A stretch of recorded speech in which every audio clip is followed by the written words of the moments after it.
Hello বন্ধুরা, welcome to my channel. তো আজকে আমি একটা মাছের ডিমের রেসিপি করব। মাছের ডিম কম বেশি আমরা সকলেই ভালোবাসি, আমাদের বাড়িতে সবাই খুব ভালোবাসে মাছের ডিম। তো আজকে মাছের ডিমের কোফতা করে আর কি, বড়া যেটাই বলো, এটা করে আমি কারি করব। সেটা একটা অন্য রকমভাবে করব, সেটা আজকে তোমাদের সঙ্গে একটু শেয়ার করব। এই যে মাছের ডিম দিয়ে আলু দিয়ে একটা ঝোল মতন করেছি, মানে খুব একটা ঝোলও না, আবার বেশি একদম শুকনোও না, এরকম একটা ইউনিক রেসিপি। তো মাছের ডিমে নানা রকম রেসিপি আমরা দেখি, তো এটা একটা আমি ছোটোখাটো রেসিপি করলাম। তো সেটা দেখো কীভাবে করলাম। তো এই যে মাছের ডিম নিয়ে নিলাম, কিছুটা 250 মতন আছে, 250-300 মতন আছে এখানে মাছের ডিম। তো এটাকে আমি গরম জল কড়াইতে দিয়েছি, ওর মধ্যে নুন দিয়েছি, হলুদ দিয়েছি। এবার জলটাকে ফুটতে দেবো।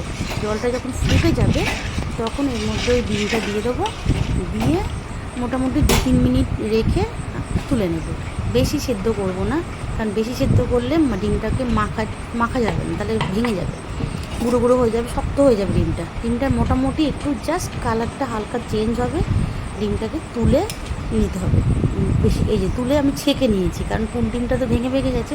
ছাঁকনি বড় স্টিলের যে ছাঁকনিগুলো হয়, ওইতে আমি ছেঁকে নিয়েছি। ছেঁকে এবার একটা বাসনে নিয়ে নিয়েছি, তোমরা দেখতেই পাচ্ছ। পুরোটা কিন্তু আমি সেদ্ধ করিনি, একটু একটু কাঁচা রয়েছে। এর মধ্যে দিয়ে দিলাম কুচনো পেঁয়াজ, একটু ঝিরি করে কুচনো পেঁয়াজ, নুন দিলাম। এরপর দেবো হলুদ, লঙ্কার গুঁড়ো, যেগুলো রেগুলার মশলা লাগে যে কোনো বড়াতে করতে। আর দেবো হচ্ছে তোমার রসুন বাটা। মাছের ডিমে একটু রসুন বাটা আর লঙ্কাটা তো বেশি না দিলে ভালো লাগে না, একটু রসুন বাটা দিতে হবে বেশি করে। আর দেবো একটা ডিম, মুরগির ডিম। এই ডিমটা দিয়ে এটা বাইন্ডিংয়ের জন্য দিলাম, অন্য কিছু দিলাম না। তো এই ডিমটা দিয়ে এবারে এটাকে ভালো করে মেখে নিতে হবে। মেখে নিয়ে এর মধ্যে তোমার একটু গরম মশলার গুঁড়ো দিয়েছি, ওটা আমি ক্যামেরায় আনতে একটু দেরি হয়ে গেছে। আর দিয়ে ভালো করে মেখে এবারে ছোটো ছোটো বড়া করে নেবো, যেরকম তোমাদের ইচ্ছা করে, ছোটো মাঝারি যেরকম ইচ্ছা বড়া করে নেবে, গোল গোল চ্যাপটা সেরকম। আমি এরকম মাঝারি আকারে বড়া করেছি। বড়া করে একদম দু পিঠ ভালো করে লাল লাল করে ভেজে নেবে বড়াগুলোকে। ভেজে তুলে রেখে দেবো। তো সবগুলো বড়া এক এক করে ভেজে নিয়েছি আমি, ভেজে নিয়ে এবার তুলে রেখে দিয়েছি। এবার কড়াইতে তেল গরম করলাম, তাতে শুকনো লঙ্কা, গোটা জিরে আর গোটা গরম মশলা ফোড়নে দেবো। ফোড়নটা একটু ভাজা ভাজা হলে এর মধ্যে দিয়ে দেবো ডুমো ডুমো করে কেটে রাখা আলু। একটু আলু না দিলে আবার এই ঝোলটা শুধু ডিম দিয়ে করলে অতটা খুব খেতে ভালো লাগে না। একটু আলু, একটু বাঙালি, একটু আলু, আমাদের বাড়িতে সবাই একটু আলু খেতে পছন্দ করে। তো একটু আলু দিলাম ডুমো ডুমো করে কাটা। আলুটাকে একটু লাল লাল করে ভাজবো, ভালো করে একটু ভেজে নিয়ে তারপর এর মধ্যে দিয়ে দেবো কুচনো পেঁয়াজ। আলুটা একটু ভাজা ভাজা হয়ে গেছে পরে এর মধ্যে দিয়ে দিলাম কুচনো পেঁয়াজ। আমি আলুটাকে তোমরা আলাদা ভেজে তুলে রাখতেও পেঁয়াজ দিয়ে মশলা কষাতে পারো, আমি এটা সব তাড়াতাড়ির জন্য এইভাবে করছি। একসঙ্গে পেঁয়াজটাও ভাজা হবে, আলুটাও ভাজা হবে। আলু পেঁয়াজ একসঙ্গে ভাজা ভাজা হওয়ার পর এর মধ্যে দেবো রসুন বাটা। মাছের ডিমে একটু রসুনটা বেশি হয়, বড়াতেও দিয়েছি, তরকারির মধ্যেও একটু দিলাম। এবার রসুন বাটাটা দিয়ে একটু ভাজা ভাজা হওয়ার পরে এরপর দিলাম নুন, তারপরে দেবো একটু হলুদ গুঁড়ো, দিয়ে আলুটাকে আর একটু লাল লাল করে ভাজি।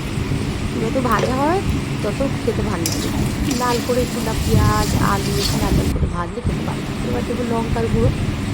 এবারে লঙ্কার গুঁড়ো দেওয়ার পরে এবার দেবো জিরে গুঁড়ো, ধনে গুঁড়ো, রেগুলার আমরা যে মশলা ইউজ করি সেগুলো একটা জলে গুলে, আদা বাটা, গরম মশলা সব দিয়ে একটা পেস্ট বানিয়ে আমি এর মধ্যে দিয়ে দিই।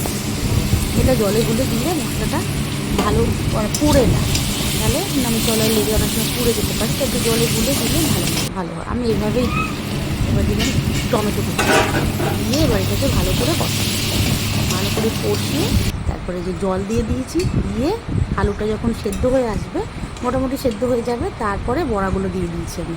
তাহলে ভাঙবে না, নাহলে তো বড়াগুলো ভেঙে যেতে পারে আলুর সঙ্গে বেশিক্ষণ যদি ফোটাই।